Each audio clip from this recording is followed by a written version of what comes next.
Hello, and welcome back to Deeper Conversations with me, your host, Matthew Silvers. I hope you guys have enjoyed a lot of the good content that's been coming on because I'm obsessed with it. My podcast with Irina, my high school best friend, is my favorite podcast I've done with anybody. And honestly, it's my favorite thing I've ever talked about. Communication is my favorite thing that I can talk about for literally hours and help people out. Today, I am back by myself talking about something that's a little bit less valuable and a little bit more fun because to be honest, I've been in a creative juice elsewhere this past week and I kind of wanted to talk about this anyways. I mean, it's on my board behind me. However, uh, I am going to do some more fun things too because I want to talk about the whole process of being alone. I have coffee in front of me. It's so good. If anyone wants to know my at-home coffee order, it's literally just I have a Keurig and then I use just the K-cups and then I put vanilla creamer in it. I love vanilla. It's incredible, period. That is that on that. So today I wanted to have some fun, but first I want to talk about being alone. I have been not forced um, to be alone, but I kind of forced myself to be alone. And there's a huge difference, and people need to realize this. The word alone and the word lonely are not two interchangeable words. I have been alone, the physical sense of being alone, being alone in a room by yourself, being alone, taking a bath, being alone, going to a restaurant by yourself. That is a physical sense of being alone. The emotional sense that comes with being lonely is a very cut deep feeling. And if you do not know how to process that, especially if you're alone for a long time, then it can hurt. And that is what I was going through first, moving to Denver, was being lonely because I didn't really have anybody. And then I really, felt lonely inside, and I felt like I was sort of pushing everyone away, and I felt like I was the problem, and it just kind of stemmed off from my family and things like that from prior to moving, kind of internalize those feelings that came out. And then in the past the past like 2 or 3 months, I figured out that I'm no longer lonely. I feel really good. However, I wasn't able to process being alone fully and feeling like I could suffice myself and make sure I was doing everything I needed to do to make sure I live as a good human adult being and past the age of 20, as well as figuring out just literally how to be alone and making that be enough. And if you haven't heard today, I'm going to tell you, you are capable, you are enough, you are worthy, you are incredible. And so I have wrestled with being alone for the past month. I literally haven't seen anyone. I have barely talked to anyone. I talked to my sister the most. Um, and I talked to her a good amount, but not codependently amount because that's what I was scared about. And I try not to get deep yet. But I'm just gonna kind of go straight for the jugular. I was calling my other sister every single day. I have two sisters. I was calling my sister every day, and I won't specifically say what happened quite yet. I think I'm going to talk about it, but I don't want to talk about that right now because I want to have some fun with you guys and myself. But we got in a little fight and we have not talked for a month. Um, and, I'm kind of glad about it in a way, a blessing in disguise, because I think I realized that I was being very codependent on my sister, and codependency is a very terrifying thing. I want to feel independent, and I want to be alone, and I want to find my person.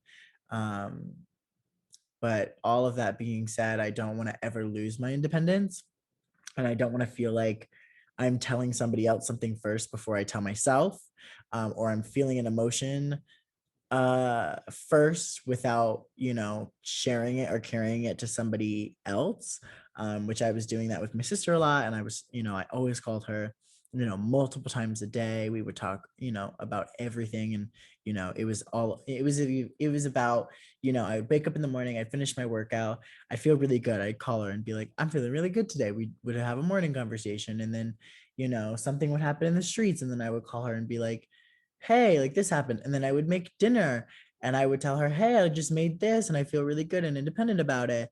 And then I would go eat dinner. And then right after dinner, it would be calling her back, and we just have a long conversation right before bed. And so, not that I didn't like that, not that I didn't enjoy that, not that I miss her. But I am kind of sick of having to always carry these conversations. Um, and we both carried the conversation when it came to that.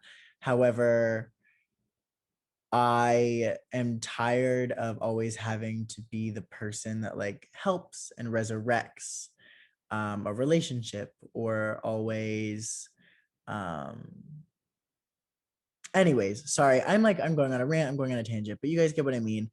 I've been alone the past month, the physical sense, and I haven't felt an ounce of loneliness. I haven't felt alone. I'm working on things that have been very close to my heart, and I am obsessed. Um, and so, like I said, like I'm not feeling lonely. That thought hasn't crossed my mind in at least a month. And I've been wrestling with being alone, which I have also figured out how to do. And it's not even me just filling my time, and just living I'm just living my life. And it's hard because some people do it just, they fill up their time so they're not with their thoughts. But I've had plenty of time to wrestle with my thoughts this month, and why I wanted to be alone, why that the conversation we had, the one with my sister, was a blessing in disguise, and how to move on from there and really feel good. So that being said, I just wanted to kind of explain sort of what I've been up to this past month, just a little bit, um, and just like fun stuff. But I have a secret project that I am working on that I can't say anything about. I can't even say when it's going to be released. But I've been working on that, and that's really exciting, and that's really fun. I have a couple of other little projects that I could talk about, but I don't really want to do it or say it until it's kind of fully in front of me either. But the fun stuff, one, this actually just happened yesterday, but I wanted to start reading again. And I've had two books on my shelf that I've been dying to read. One is Red, White, and Royal Blue, and I've made it to about page, I think, like 75, and I have not picked it up since, which is really bad because it is probably my favorite book I've ever read. And I'm going to get into it, and I was going to pick that one up first, but I decided, and I have been on this kick of anything New York City for no reason. I've just been obsessed. And I picked up What If It's Us back in like October, and I finally picked it up yesterday. Haven't put it down. I'm on page 113. I'm not a slow reader. However, books do tend to take a little bit more focus because, regardless of me loving to read, because I do love to read, it does take me a little bit to focus from the whole social media life and things like that. This book I've had no issue with, though. I have been storming through this book like nobody's business. I want to continue reading it. I want to finish it like tomorrow. And this is the kind of book I like in terms of it makes me feel like I am watching a TV show. And I know some people don't like reading. If you don't like reading, you don't like reading. However, try and find a book that makes you feel like you're watching a TV show. Take that book somewhere you can feel good about, like take it to a park and I guarantee you your life will change. And I'm just reading this in my apartment, but reading books outside is really fun because you get to read and people watch at the same time, and it kind of adds to the focus and activity of reading. But like I said, this one specifically just really feels like you're watching, you know, a movie or a TV show. And something that's really cool is that they are making, I believe, a movie of What If It's Us. I don't know if they're in production. I think it's been like 2 years now. I don't know what's going on with the project. I did look into it because I would die to play Arthur in the movie. It's incredible. If you haven't read it, it's a gay love story set in New York City, between two men, Arthur and Ben, who kind of are both in high school, close to their senior year, like the fall before. And, you know, they have a choice, you know, they have big life choices ahead of them. Um, and they kind of have a little cute meet cute, is what they call it in the romance world, which I would die to have one day. I would rather a meet cute than Tinder, but you know, tender meet cute, all the same kind of meat. Anyways, just any meat in general. Okay.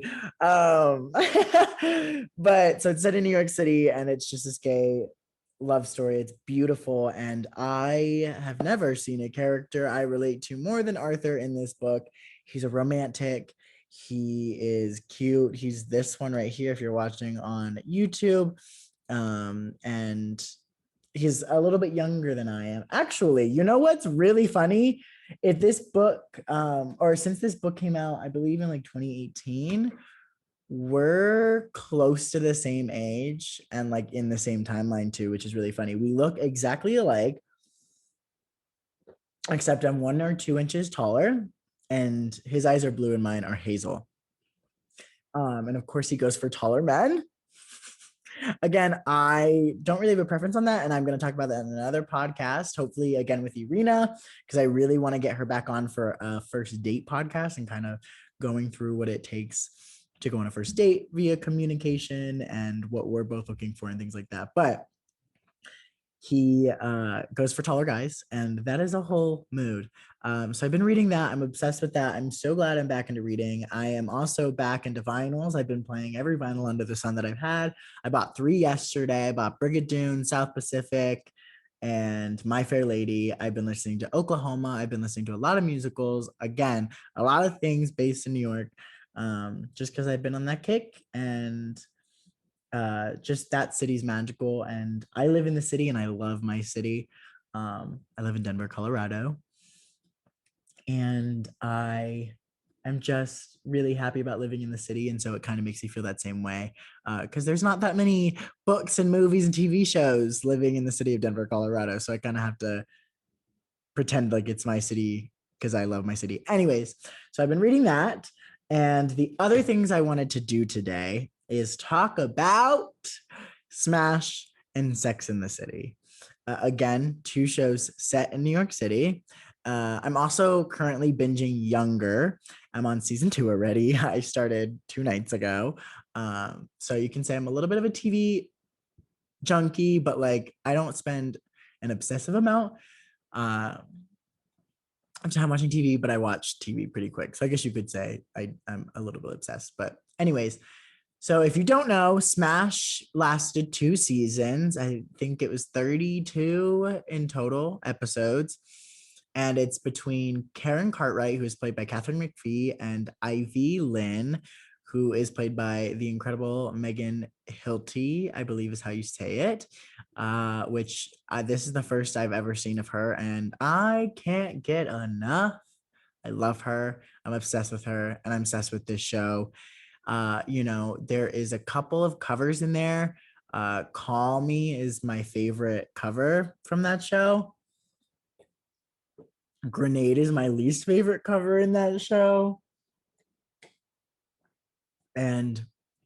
But everything about that show I'm obsessed with. I love. And it's about them two competing to play Marilyn in the Broadway musical Bombshell, which is a musical written inside this TV show about the process of musicals. So it's kind of a very intense, and it's incredible, and how true it is to the actual Broadway process, I don't know. But when it comes down to the process of musical theater, at least from my high school perspective, it is that intense. It is sexual awakenings for some people. It is coming out for some people. It is, music fucking everywhere. Um, and girls competing for the main role, and all of this craziness. And you have, of course, a lot of cheating and some. If you haven't seen it, it was in 2012 and 2013. It lasted, like I said, 2 years, 2 seasons. I'm still waiting for season three. So if you haven't seen it, little not spoiler, I'm not going to say specifics, but there's a little bit of death in it, as well. There's, Jeremy Jordan's in it. There's so many incredible people in this show. And I just, every time I saw someone new, I was like, wow, you're here. You're here. And of course, there's an episode where Liza Minnelli comes into the show. And of course, I binged all of Sex in the City, including the two movies. And in the Sex in the City 2 movie, Liza Minnelli comes in. And I'm like, wow, I've been getting a lot of Broadway stars recently, which go figure. They're both set in New York. You're eventually going to see someone famous. Christian Boyle's in it and whatnot. It's incredible. I love it. But my thoughts on it, I love it. I think I've said I love it a million times. Move on, Matthew. But I really enjoy it. And the question that nobody asks but is waiting for is, I 1000% actually thought Karen was the better Marilyn at first, but now my pick is 1000% for Ivy, which again, played by Megan. And I love them both. I do think that the Don't Forget Me, which is an incredible ballad, it's the finale number to the musical Inside of this musical TV show, abroad on Bombshell. And I think uh, Catherine McPhee for sure sings it better. But of course, the rest of the songs, they either sing together or the only version is from Megan. Like Let's Be Bad is incredible. I never met a man. I never met a man who didn't love to howl. Is that the whole title? I think so. So, needless to say, I've been watching that, and we're gonna play a quiz. We're gonna play a BuzzFeed quiz in a minute because I want to see which character I am. I have to.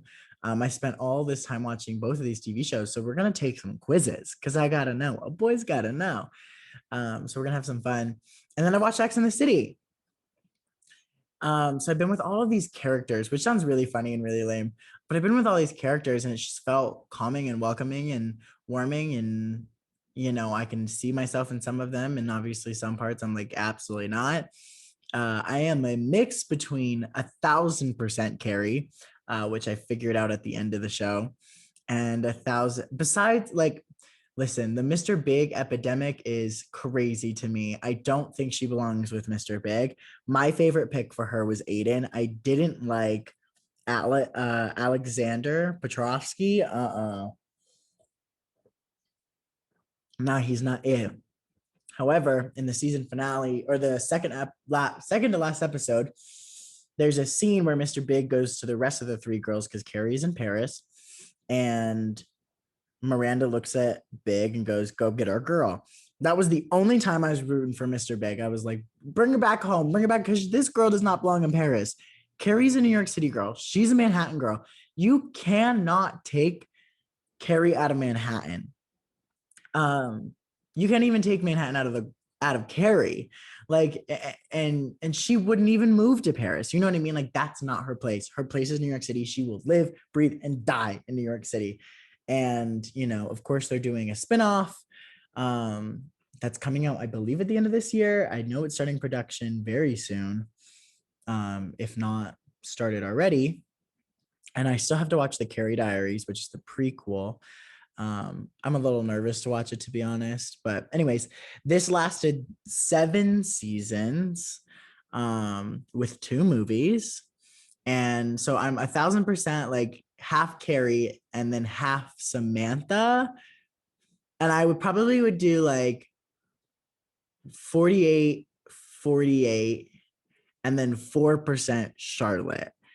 Charlotte said a lot of things in this show that rubbed me the wrong way. Now, the show was made late 90s, early 2000s. So I understand that there's going to be jokes made, there's going to be things made that aren't tasteful now. But Charlotte in general wasn't even living in late 90s, early 2000s. This girl was living in the 50s.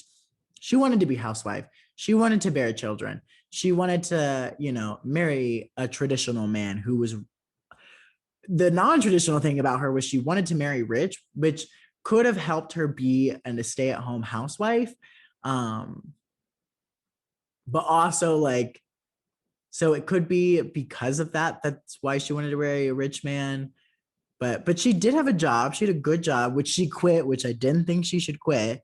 And she just said some things about some people in the show that I was like, girl, that wouldn't fly this day. But I let it slide because again, that show was made at a different time. I like Miranda. I have nothing against Miranda. Honestly, I probably couldn't pick a least favorite character. If I had to, I'd probably pick Charlotte just because she is annoying a lot most of the seasons. And again, she says some shit that I'm like, again, rubs me the wrong way. But that's the only reason I'd pick probably Charlotte. Miranda annoyed the shit out of me for a while, but then she finally got with Steve in the end. And I think they're my favorite relationship. I love her and Steve. And I love Samantha and that other guy, Smith Jared. Wow, what a man. He is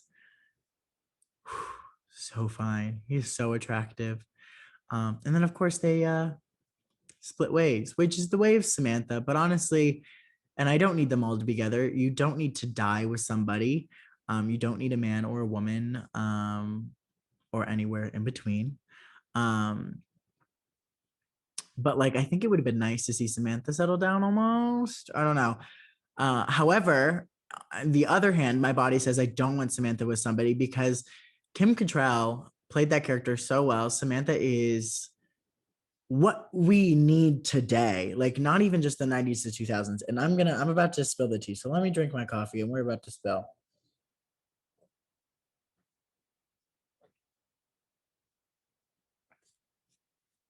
Sorry if you can hear me gulping.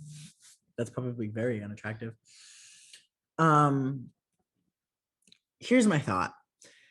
I've seen a couple of videos on why Kim Cattrall doesn't want to play in not not even just the spinoff. The reason she's not in the spinoff is because she didn't want to do the third movie, so they had to figure out some way to do the spinoff without Kim Cattrall, or something that involves Sex in the City without her, and so they came up with the spinoff. I don't know anything about it. Most of us don't. There's just like a very small clip of like New York City and then like Carrie's computer typing. That's it. She said something about, the character was good for the time and showed like sexual, I think the right term, sorry if I'm wrong, but sexual ambiguity, just like not involving herself with any specific person. She even was with a woman for a little bit, and call her what you want. But again, she isn't, she's straight for sure. Like I don't see her with a woman. Girl, if she's with a woman and she wants to be with a woman, that's her. But like she ended up with a man, and I think that's, once you go dick, you never go back. Anyways, actually that's not true. But again, that's what sexual ambiguity is. I think I'm saying that right. I hope I am. But her character was in her 40s and 50s and she was having sex with all these men, and it was incredible to watch because she wasn't tied down to anyone. She didn't want to be tied down to anyone, and she was still so happy. She was sparking so much joy. She was her own boss bitch. She owned a PR company. This girl was doing it in Manhattan. She paid, by the way, $7,000 a month for her studio apartment in the meatpacking district, which I'm sorry, but if you're gonna throw $7,000 away, girl, you better be in the Upper West Side, Upper East Side, like somewhere not in the meatpacking district. The apartment was gorgeous, and the man that moved in that one episode was also gorgeous. Granted, he became very obsessed and very weird, but no, that's not what happened. He got arrested. That's funny. Haha.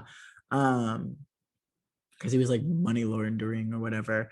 And I love that about the show. Every episode was, different topics. Nothing was ever stale. I was always on it. I was so excited to kind of maybe get an answer to some of the questions, because some of the questions I think, it's either up for interpretation, or, it doesn't have an answer. And maybe the audience has to figure out that answer. You know what I mean? And so that's what I love about the show. And again, it was never stale. It was never bland. They answered so many questions I wanted to hear. And I was like, I didn't even, in some I was like, I didn't think about that. And then others I was like, oh, this is an age-old question that people are still trying to answer today. Like, oh my God. And every episode had a different boy, at least for one of the characters. Maybe they held on for a couple of episodes, but typically it was a new boy every time, and it was fun to just figure out, honestly, you could say the entire show was the four girls, each one figuring out what their ideal list is about what they want and like in a man, including Samantha, not specifics about like, hey, I need you to tie down. And she honestly would sleep with, pretty much anyone. And I'm not, again, and that's what's great, is because I can say, I want to say that. And, at first it seems like, oh, I'm slut shaming her. I'm like, she can sleep with anything under the moon. No. And that's what her character was trying to break the stigma over, is that, yeah, you want to call it that, call it that. I'm sleeping with everything under the moon. But that first part, that's that. There is no second part that's like, oh, that's awful. Oh, I'm slut shaming you. Like, no. Like, that's what her character was trying to break the stigma of, is if you want to have sex when you're 50 and 60, and you don't want a man, or your man died or got a divorce, or what have you, or again, can happen vice versa, to a woman, to a gay couple, to whatever. um she was just the shining light on that. And it felt so nice to see that character played out, because she was older and there is a stigma, and she was doing the damn thing, and she kind of went through the motions. And I know at one point she said she didn't want her character to have breast cancer, because it felt like she was being punished for all of the sex that she was having.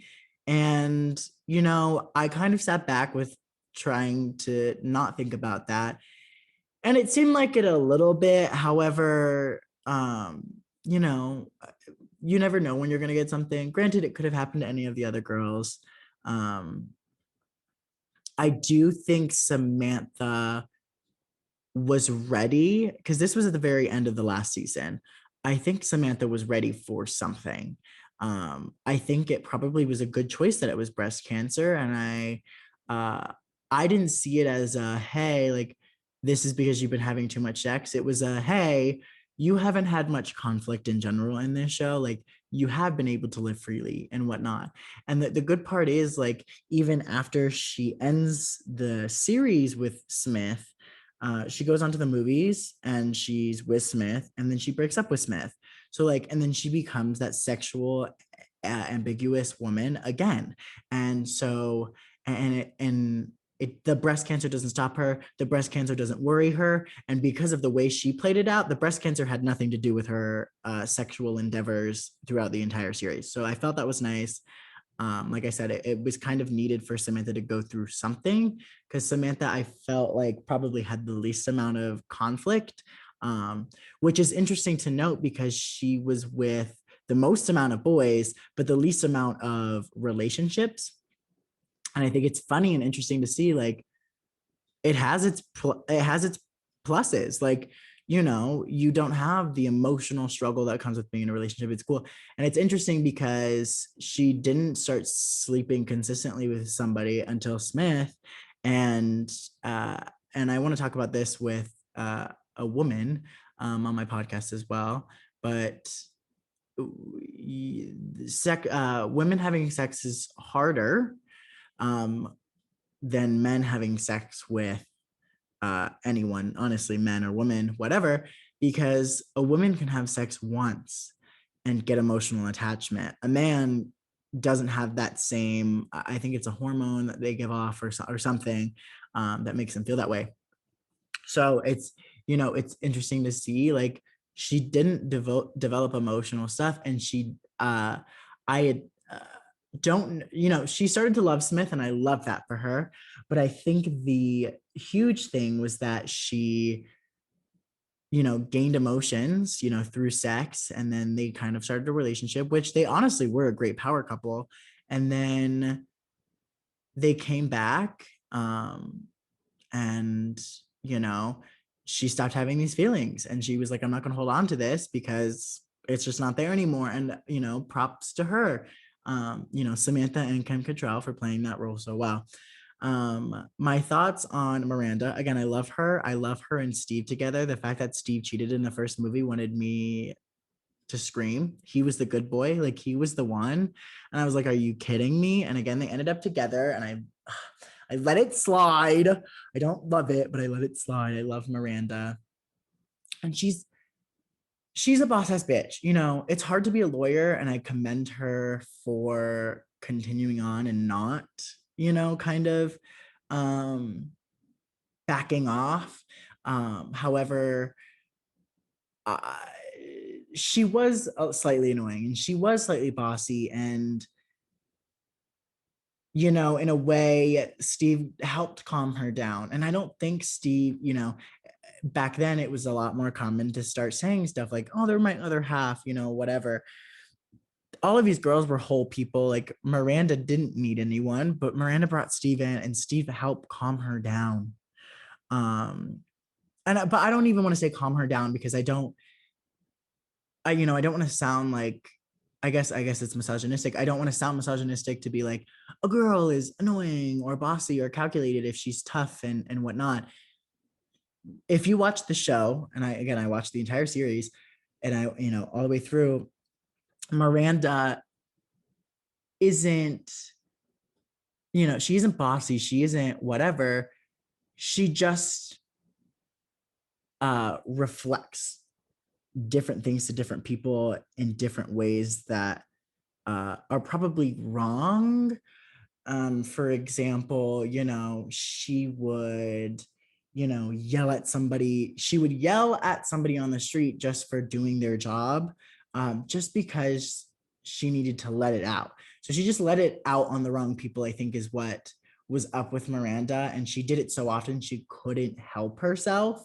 Um, and I think it's interesting again, which is why I guess I do resonate with Miranda a little bit, because she kind of was alone, I feel like, the most, for a while. And she was, doing her job, going to brunch, shopping a little bit, and then going home, work, work, work. She's a lawyer. That's what she was doing. And she had to prove to herself that she could be alone. And then when somebody came in, Steve, kind of full time, she didn't want to let him in. And the reason they broke up the first time was their schedules weren't working. And I think that can make or break a relationship in general, at first as well. And then they made it work. Um, but she also had to learn how to be independent and alone first, and kind of calm her, again, I don't like the word calm, but for lack of better words, calm herself down, um, and come back up. Moving back kind of really fast to Charlotte, because I really only talked about a little bit of her. But in terms of Charlotte, the reason I resonate with her a little bit, which is the same reason I resonate more with Arthur and What If It's Us, is because she's also a romantic. She was the romantic of the four. Now she was an old classy timey romantic a little bit. So she was a little bit misogynistic. She said some homophobic things. Um, she said some transphobic things, and which is very interesting, especially for a girl in Manhattan, even during that time, because whatever happening is happening in the real world, it happens faster in New York. Everything happens faster in New York. That's just a statistic. That's just well known. So for her to just, kind of be a little bit backwards was a very interesting storyline. So I resonate with her most because she's a romantic, and she also loves shopping. But even down to the littlest things, if she didn't like to be called a hoe, which, interesting enough, like, depending on the, you start to sort of kind of watch out to who you say it to, and really you should only be saying it to like your peeps. But like when someone's like, "What's up, ho?" Like that kind of thing. People do that now, and like they're okay with it. Like we probably should be, again, very careful of who we're saying it to and how we're saying it. Um, but for her, like, she didn't even like being called a hoe. She didn't like be called a slut. And again, back then it would have meant something different. It did, and Samantha wasn't about it. Samantha was very progressive. Samantha was like, you can call me what you want. I know what I do and I know what I like, and it's okay. So like Samantha was strong in her standpoints. And so Charlotte was always kind of reflecting off of Samantha. They're very polar opposite people. And so I loved that dynamic between them too. So getting back around to Carrie, again, Aiden was my favorite. She should have stayed with Aiden. I wanted to see what her apartment would have looked like if she had doubled her apartment. Never got to see that, sad face. Uh, but Mr. Big was very, very toxic. He was very annoying. He was very, that's the strongest word I can give it. He was very toxic. He's a very toxic masculine man. And they, Carrie made her mistakes. They both ended up deciding to cheat on both of their significant others at the time. And obviously that's not okay. Like I said, I'm letting Steve slide for the one. But like Mr. Big, always manipulated her and always did drag her along and made her wait, or he wasn't giving her enough attention, or things like that. And I think if you were to go back now to the show, which I'm interested to see again what they do, because the third movie, the plot was supposed to be that Mr. Big had died, and it was Carrie's grieving process.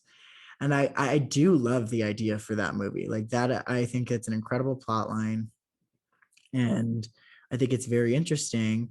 Because I wanted it to show Carrie's independence, because I feel like, Carrie started to slowly be codependent on Mr. Big. And so I would love to see, that's cruel, but I would love to see Mr. Big die so that we can see what that process of feeling like you were codependent on someone, they die, and how to continue being that whole person that you were born with. And that's the reason I'm talking about all of these things as well, is because a lot of these themes in here kind of force you to think about being alone. Hence the beginning of this podcast about me talking about being alone.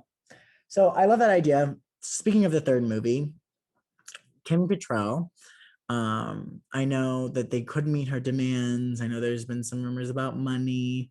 And I'm not going to go into that part, but there was an interview she did. I don't know who it was with. But I believe the guy was like Swedish or whatever. There was like a guy and a girl there, and she was asked about Sex in the City 3, and she this was like a couple of years ago, like maybe 2 or 3. I think it was like 2019 or something. Um, and she just doesn't think the character is there anymore. She doesn't think like a woman like that exists, which is crazy to me because, again, I still think we need a Samantha in this world. There are people out there like that. There are people who aren't Charlotte. There are people who don't want a man, a woman, a they, anyone in between. Um, there are people like Samantha out there.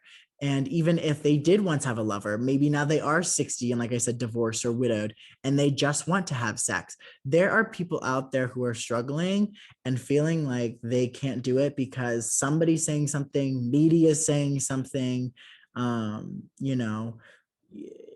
And so I think, you know, I'm going to just put my 2 cents in. I think Kim Cattrall made a mistake. I think Kim Cattrall, not only does money shouldn't matter for anyone, money shouldn't matter for her. And by the way, she's an actress. She was going to be making that money. And she thought that she couldn't, she didn't want to go back to that character after so many years as well. But again, women out there like that still exist.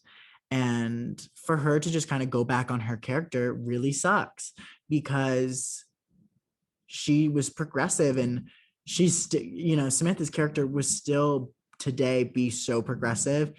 And I think with all the tools and materials we have now, I think she would be more progressive than ever. And I would love to see that storyline.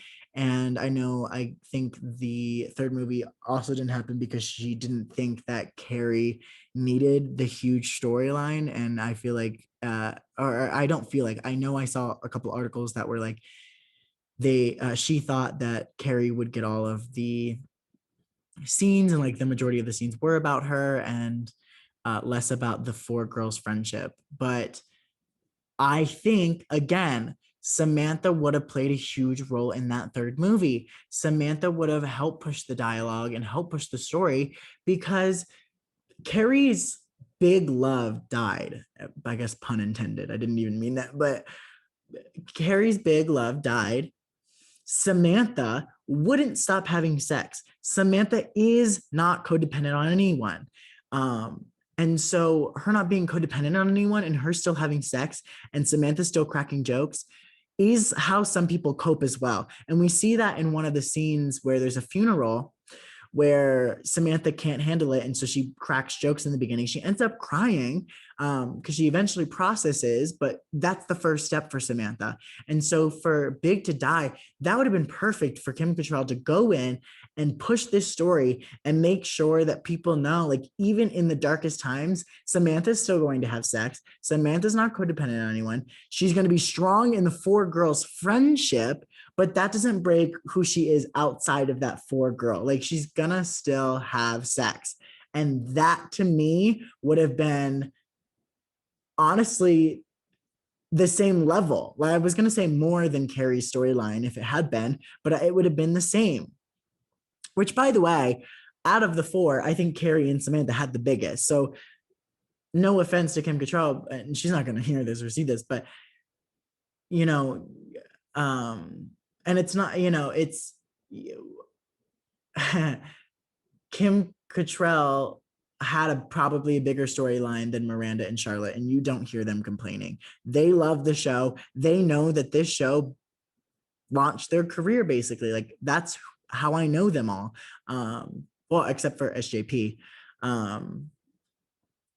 But even then, I don't know if I've seen anything before Sex and the City. Like, I've seen the stuff that she's done after, like Hocus Pocus and things like that. But anyways, it rubbed me the wrong way that she didn't want to do the third film. Like, I say this all the time for celebrities and things, even YouTubers, we make the people that we see. We make them. We go buy their movies. We go watch their movies in the theaters. We watch their interviews. We read their books, their self-help books, things like that. I don't know what Kim Cattrall did before, but I'm just basing it off on Sex and the City. We made Kim Cattrall. Like, we watched her stuff. The reason Kim Cattrall is big is because we watched her play Samantha, and we watched her play a character that was progressive. For her to not, she should do it for herself 1,000%. You should never do something you don't want to do. However, you don't owe anything to anyone. But again, we made her. She should have done this film for the story, for her character, for the fans. I think it was vastly important, and it really sucks that she didn't do it. She also said in that same interview, I don't know, I was just going to talk about it now. She said that you can't have it all in life. She said you get what you get, and that should be enough.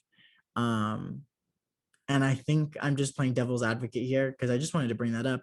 I think you can have it all in life. I think having what you wanted is enough in life.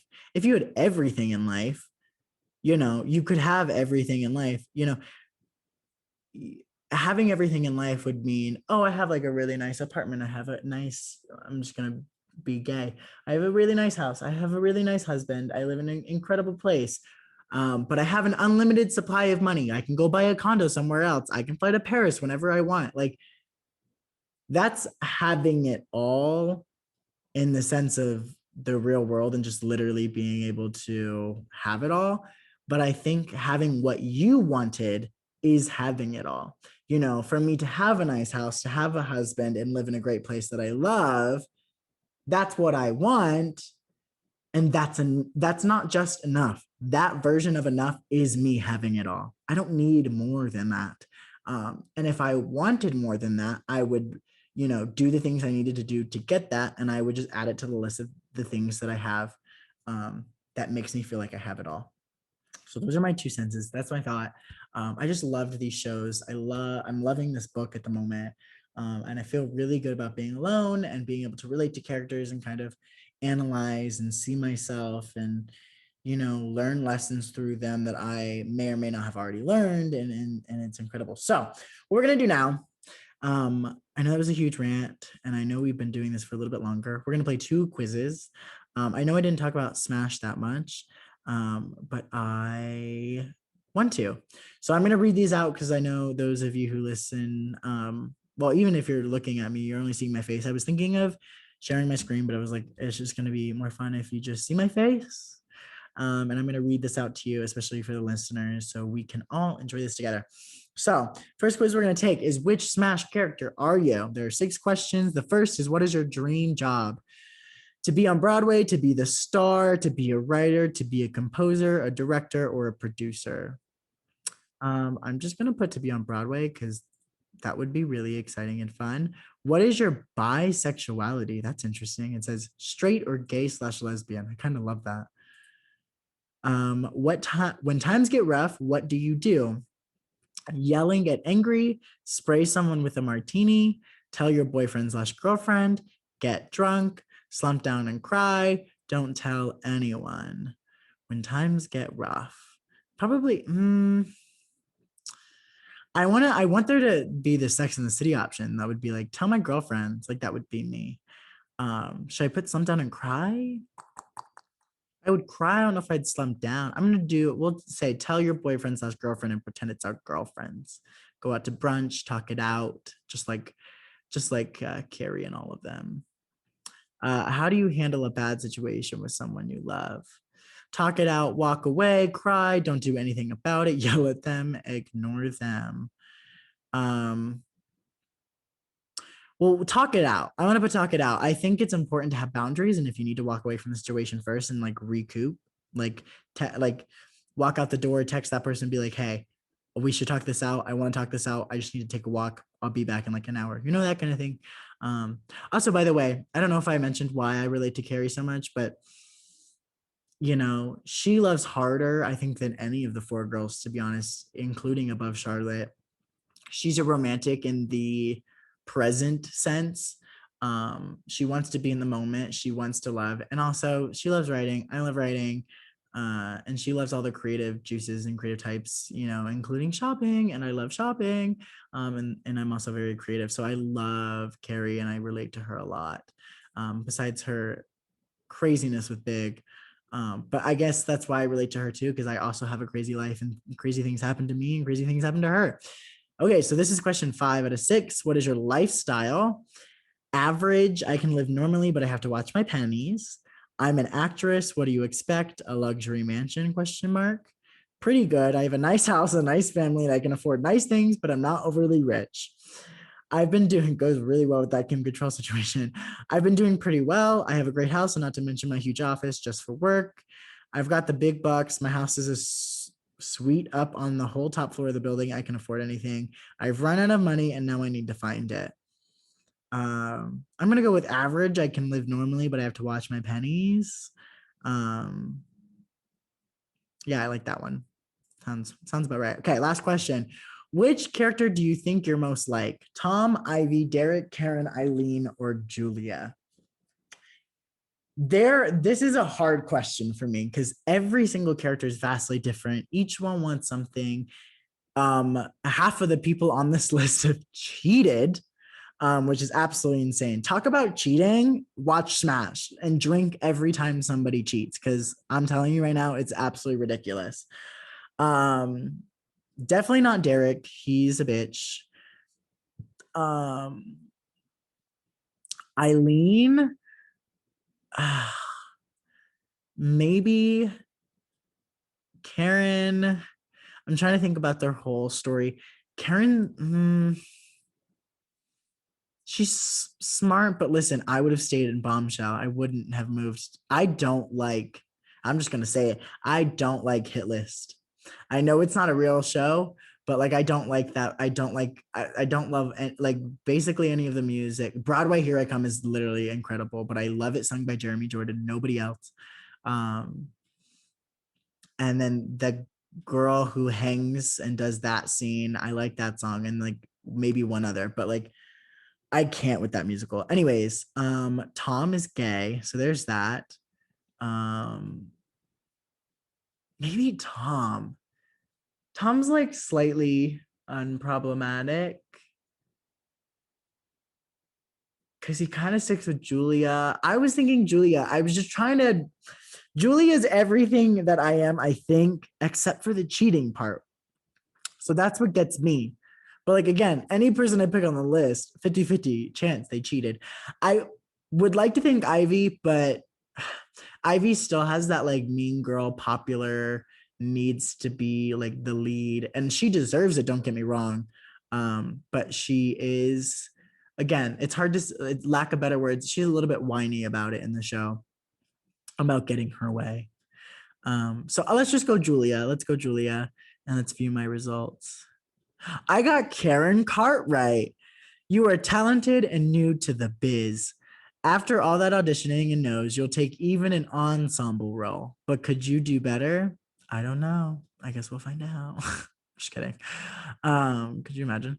Okay, let's move on to Sex and the City. Which Sex and the City girl are you based on this quiz? Listen, this is going to tell me a lot about my life. Um, okay, so there's pictures, so I'm gonna have to explain the pictures. This says pick the cutest wedding picture. There's four. Top left is the bride and groom under this gorgeous canopy, about to kiss, where she's kind of bent backwards and he's bent towards her lips, um, which I kind of love. There's another one top right where it's just a grass field and there's two chairs, which they say the groom and bride's names on the back, and there's nobody in the picture.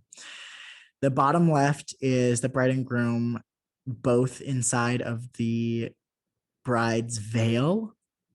And the bottom right, and they're in a field. And the bottom right is a van, like a hippie van, where the bride and groom are standing outside of it. Very like off-white beige colors, and they're kissing.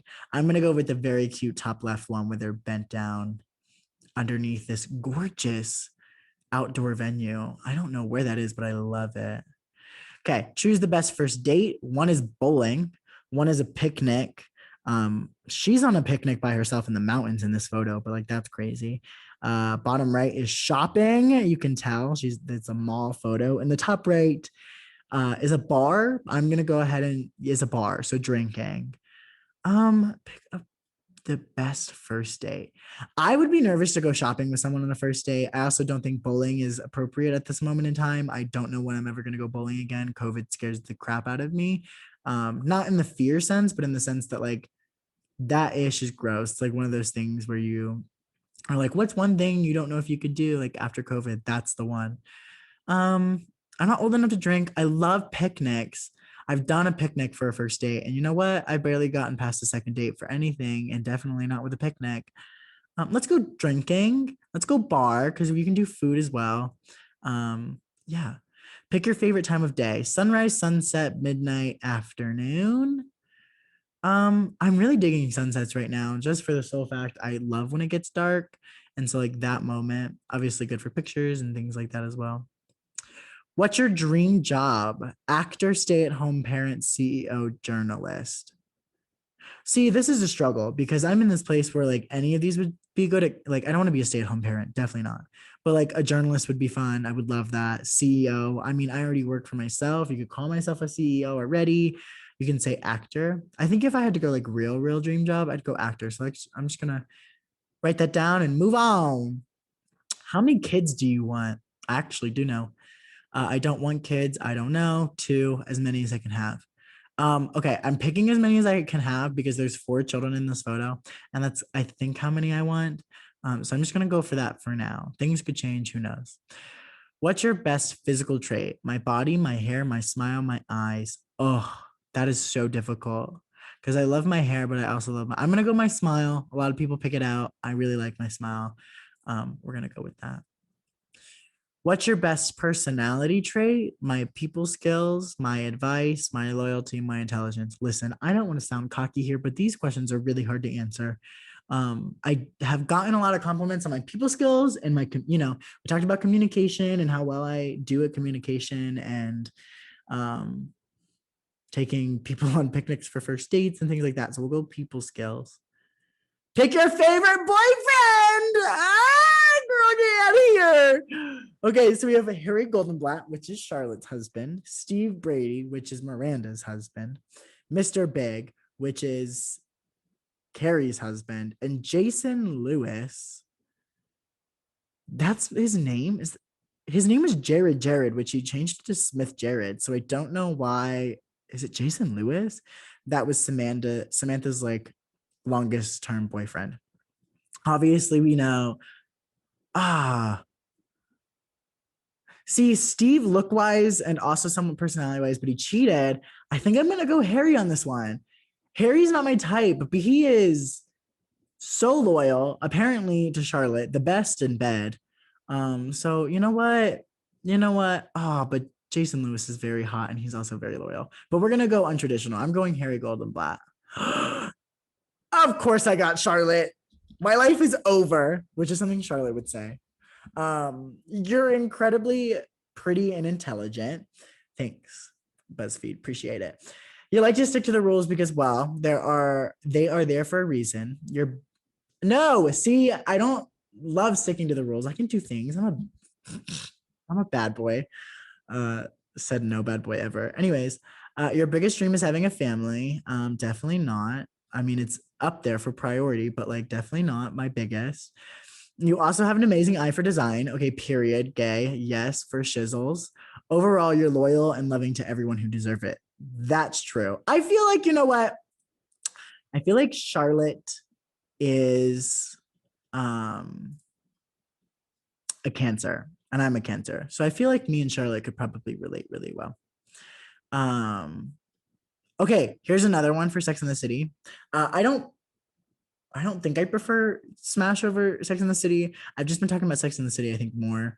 I don't know. I don't know. So I am going to see if I know any of these questions. We're going to see how many I get right. This one's just like a basic quiz. Sex and the City was an HBO series based on a book by, you guys are about to learn a lot, Janice Kaplan, Jennifer Weiner, excuse the names if I'm saying it right, and Candace Bushnell. I know it's Candace for sure, and that is correct.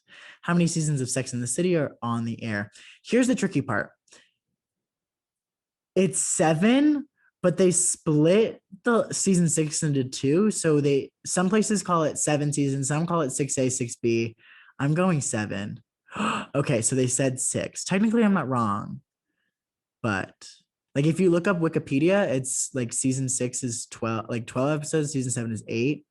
So which actress had a no nudity clause in her contract? It was Sarah Jessica Parker. She was the only boobs that I did not see. Heck yeah. Thanks to the no nudity. Interesting. I wonder. So she put that in there. That was interesting because before I watched the show, I honestly didn't realize that there were going to be so many boobs shown, which like good for them. Props to them. Like so here for it. I was stunned when I saw the first ones. I was like, oh, this is what we're doing. Okay. But we never saw SJPs and like good for her. I would have loved to. And I not in the sense of like, oh my God, like I would love to, but like, I don't know. It was interesting that she was the only one that didn't. What drink made a huge comeback thanks to it being the girl's drink of choice? Oh, a Cosmo. They drank a lot of Manhattans though, too. So it was Cosmo, Martini, or Cappuccino. I'm sorry. I forgot that I have to say these out loud. but the answer was Cosmo. But they drank a lot of Manhattans too. But who played the role of Big's second wife, Natasha? Oh, I don't know. Maria Bello, Bridget Moynihan, and Giselle. That's a German last name. I can't. Which honestly, it's probably just it's either Giselle or Bridget. I don't think her name would be Maria. She doesn't look like a Maria. It was Bridget. I chose Gazelle. I'm sorry, Giselle. Dang. She appeared in just 7 episodes as Big's second wife, Natasha. Interesting. Matthew McConaughey had a guest role in Sex and City. That was the craziest Sex and the City episode, I swear. It was offered to 3 actors who turned it down. Who were they? No way. Okay. George Clooney, Warren Beatty, again, sorry if I'm saying these names wrong, and Alec Baldwin is the first set. The second set is George Clooney, Warren Beatty, and Tom Selleck. The third one's Warren Beatty, Alec Baldwin, and Tom Selleck. Okay. Ooh, is George Clooney maybe too old to play? Because the role was to play Mr. Big. That's why Matthew McConaughey was there. I'm going to go Alec Baldwin for sure. I think I'm going to go Warren Beatty, Alec Baldwin, Tom Selleck. It was George Clooney, Warren Beatty, and Alec Baldwin. They all turned down the roles before Matthew McConaughey said yes. That was an interesting episode. Where does Trey propose to Charlotte? At Per Se, at home, in front of Tiffany. Oh, God. Don't they do it at home? He's just like, let's get married. It was so anticlimactic. No, it was in front of Tiffany. Because Tiffany and Co. went, oh, wow. Trey proposes to Charlotte in front of Tiffany. However, it was a fake Tiffany window because Tiffany and Co. wouldn't allow the real store to be filmed. I didn't know that. That's interesting. True or false? Victoria Beckham was offered a cameo role in the first Sex and the City movie. I feel like that's like a throwaway question. It's probably true. She was. She had to turn it down because of scheduling conflicts with Spice Girls tour rehearsals. Interesting. In the first season, Miranda is dating 27-year-old Skipper Johnston. What a weird man. What does he do for a living? He's a web developer, but the other two are lawyer and doorman. He's a clue. Dang, Skipper's a slightly clueless website developer. This website is savage. What name does Charlotte have picked out for her future daughter, Lily Rose Shayla? It's Shayla, which I thought was so interesting.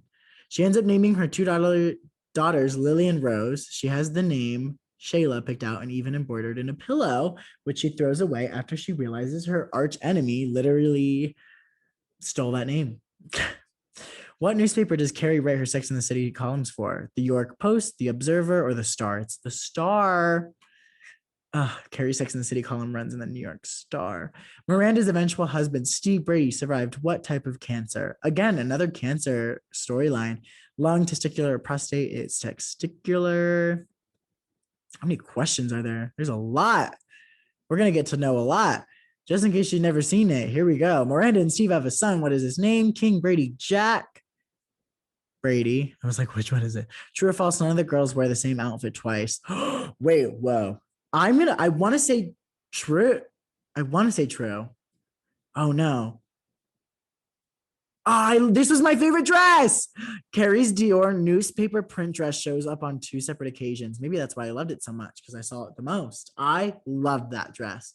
That is my favorite dress of the entire show. I think anybody in a newspaper dress is incredible. Actually, there are a couple other outfits that I loved. I think in terms of dresses, that's probably my favorite. There was this outfit she wore. I think it was in the finale or the one before. I think it was it was like a dusty blue beignet with a dusty blue trench coat. It was beautiful. True or false? Charlotte converts to Judaism to marry her true love, divorced attorney Harry Goldblatt. That is true. That was a wild storyline. Carrie has a relationship with Steve's best friend and partner at his bar. Who is it? It is Aiden. Aiden, Alex, or Art. His name is Aiden. Who is Carrie's best friend outside of Miranda, Samantha, and Charlotte? Anthony Marantino. That is Charlotte's gay best friend. Smith Jared, which is Samantha's longest term relationship, or Stanford Blatch. Love the gays. It says Stanford Blatch is Carrie's well-dressed and classy gay best friend. True or false? Big's true name was not revealed in the TV series until the series finale. That is true. His name is John. I was like, you couldn't have picked anything else. What is Big's full name? John James Preston, John Preston Johnson, John Peter James. It is John James Preston. That is a mouthful. True or false? Samantha's diagnosed with ovarian cancer in the last season. That is false. It's breast cancer. She ends up losing her hair and she looks gorgeous either way. In the two-part series finale, who does Carrie run away with to Paris? Big Samantha Alexander Petrovsky. It's him. Samantha ends up falling for a hot younger man. What was his name? We already know that it is Jerry. I guess Jerry. Okay. Who plays the role of Carrie Suter?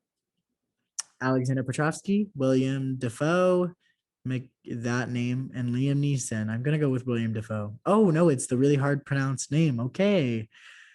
How many Emmys was Sex and the City nominated for? Oh my God, 45, 50, or 55. I'm going with, oh, why do they all have to be even nice numbers like that? Ugh. I went with 50. It's 55. Wow, that's crazy. I think we're almost done.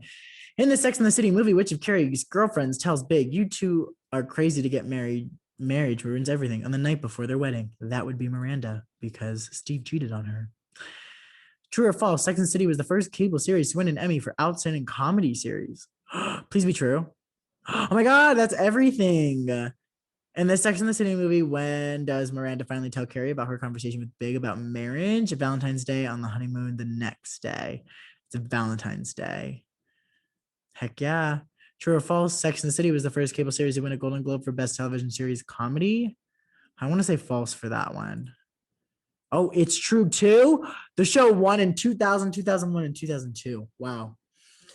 What does Big end up proposing to Carrie with at the end of the Sex and the City movie? A Tiffany diamond ring, a pair of peacock blue Manolo Blahnik satin heels, an H. Stern love keychain. It is the most beautiful, gorgeous pair of peacock blue Manolo Blahnik satin heels. And when I tell you I want them so bad. How many award nominations did Sex and the City receive during its time on air? 129, 145, and 163. Wait, did they win 50 of them? Hold on. I'm going back. I need to know. Oh, how many Emmys was Sex and the... Okay, this is just nominations in general. 129, 145, 163. I'm going 163 all the way. Yes. Emmys, Golden Globes, and SAG Awards. My score is 73%. Listen, I'm going to give myself 23 out of 30 because of the split in season 6. I want to do one more, but I think that one was very long. But you know what? Let's take one more. Which Sex and the City gal are we? Because I think I need a second opinion. Let's do this last one. Let's see what we got. Where's the questions? Give me the questions, babe. Let's start, please. Thank you. Okay, ladies, now let's get information. Question 1, pick a pop queen. Madonna, Ariana, Dua, Beyonce, Rihanna, Lady Gaga. I'm going out of these 6, Ariana. Next, how long your long-term partner cheats on you, what do you do? Listen, I differentiate from all of these women. A lot of therapy might save us. It's worth trying. Drop in and ruin his reputation. Cheat on him straight back. Break up with him and cry a lot. It's time to rewatch Parent Trap in bed. I'm gonna cry about it for 2 days, maybe, and then we're getting rid of him. I do like the drop him part. Like, I wish it was like drop him and cry a little bit. You know what I mean? But we're gonna say break up with him and cry a lot. I ain't once a cheater, always a cheater. I ain't doing that. No, thank you, ma'am. Pick a high fashion house: Dior, Louis Vuitton, Alexander McQueen, or Gucci. Okay, I'm trying to get more into high fashion. I want to know more about it. I think it's so interesting. I would love to buy some more high fashion. There goes my charger. I just kicked it off. I think I'm gonna go Dior for that newspaper dress and a lot of other Dior outfits that Carrie wore. Incredible. What do you look for in a romantic partner? Of course, it's a picture of Carrie and Big on the screen. Fit, there's no point in a relationship without sexual chemistry. Intelligent, they need to have a good conversation to be in good company. They got to be caring, kindness is so important, or they need to be exciting to keep me interested. I'm going intelligent. I love a good conversation. You guys know that about me. I think that's like for first and foremost, like the one thing, like you need to be able to hold a conversation, especially nowadays. I do love that you need to be exciting to keep me interested too, because I don't want to get bored. You know what I mean? It's your birthday. What are you doing? We going to the club, baby. That's what it says. I'm talking champagne, dressing up, the whole shebang.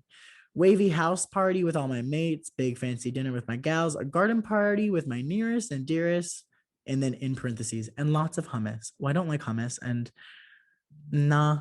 I kind of like the big fancy dinner with my gals. It depends. Do I have a boyfriend? Are we going to the club? I mean, you can go to the club regardless. I want to dress up, but like big fancy dinner with my gals sounds fun, and I can definitely dress up for that. So we'll go with that. How sexually adventurous are you? Of course, it's a picture of literally Charlotte, and her mouth is just gaping open. Honestly, sex is good without being kinky, so not that much. LMAO, kinky is my middle name. Cuff me. I like a bit of spank and hair pull, to be honest. I can be dominant when I want to be, but it's nothing crazy. God, none of these are in the middle. Two of them are very kinky, and the other two are. I'm gonna go. I can be dominant when I want to be, but it's nothing crazy. We'll say that. We'll go. How many sexual partners have you had? Listen, I didn't mean to be exposed in this episode. We were gonna talk about this in another episode, and we will. But I'll be straightforward with you guys. It says under 5, no. Between 5 and 10, no. Over 10, no. Or over 20, yes. Now, if you had to be honest, how high maintenance do you think you are in romantic relationships? Literally the highest maintenance bitch there is. I act like I'm low maintenance, but I'm actually high maintenance. Honestly, I'm pretty chill, not that high maintenance. I'm independent. I don't need someone else to maintain me. Now, that one's true, but sometimes I do want, like, I'm like half and half. You know what I mean? Like, and again, it's not the independent part. I don't think low maintenance versus high maintenance has all to do with being independent. I act like I'm low maintenance, but I'm actually high maintenance. That's probably true. But I'm going with independent. I don't need somebody to maintain me. Like, I can maintain myself. We are doing good in life right now. How hardworking would you say you are? It's a picture of Miranda because it deserves to be a picture of Miranda. I honestly live for work. If I stop working, I die. Okay, Miranda. I'm not that hardworking, to be honest. I get excitement from other things in life. I'm more creative than hardworking. Once I set my mind to something, I'm so hardworking, like I'm obsessed. I'm going with I'm more creative than hardworking. I'm a little bit of both, but definitely creative for sure. Do you want kids? Yes, but just 1 or 2. Yes, and I want more than 2. No, honestly, having kids just doesn't appeal to me, or I'm currently undecided. I'm going to go yes, and I want more than 2, just to kind of keep it consistent. All right, I'm scared. Oh my God, wait, this one told me I'm Miranda. A while ago, public perception would have deemed this with the bad result. But now we are older, wiser, and realize that Miranda is a motherfucking boss bitch. Yes. Okay, quiz. She's sexually independent, incredibly smart, loves a power suit, and by God, can she argue? You know what? I like this example of Miranda better than I described Miranda. You are Miranda through and through. You don't compromise. You're incredibly hardworking, but you also love a good shag. Unlike the other gals, you don't let your life be ruled by men in any sense, work, sex, or romance. You're powerful and destined for greatness. You hear that, bitches? I'm destined for greatness. And boys, back the fuck up, because if you get in my way, I will push you over, and I will not apologize because I'm a motherfucking boss ass bitch. That is the confidence we need here in 2021. That's the confidence I need all the time in my life. And I'm sticking with it. You know what? Am I a Miranda? Maybe I'm more Miranda. Maybe I'm 0 Charlotte and like 10% Miranda. If this is how we're describing Miranda, I'm in. I'm so in. So that's that on that. And yeah. So I love you guys. I hope you guys enjoyed this podcast. And got to learn a little bit of where I've been headspace wise, as well as the things that I've been able to enjoy. Sex and the City, Smash, books. I'm watching Younger right now. I have Red, White, and Royal Blue that I'm excited to read, and then I want to buy. If they both die at the end. I've been cooking for myself a lot. Obviously, I've been singing. I've been listening to vinyls. A lot of baths, working out. I still work my job, but I've been having a lot of fun, and I feel really fucking incredible. And now I feel even better because I'm a motherfucking Miranda bitch. Get into it. I love you guys. We're back to probably even funner, deeper conversations next week, where we probably are going to talk about the first date. Scary. Bum bum bum. Sorry. These fake ass sounds. Anyways, remember, I love you guys. I will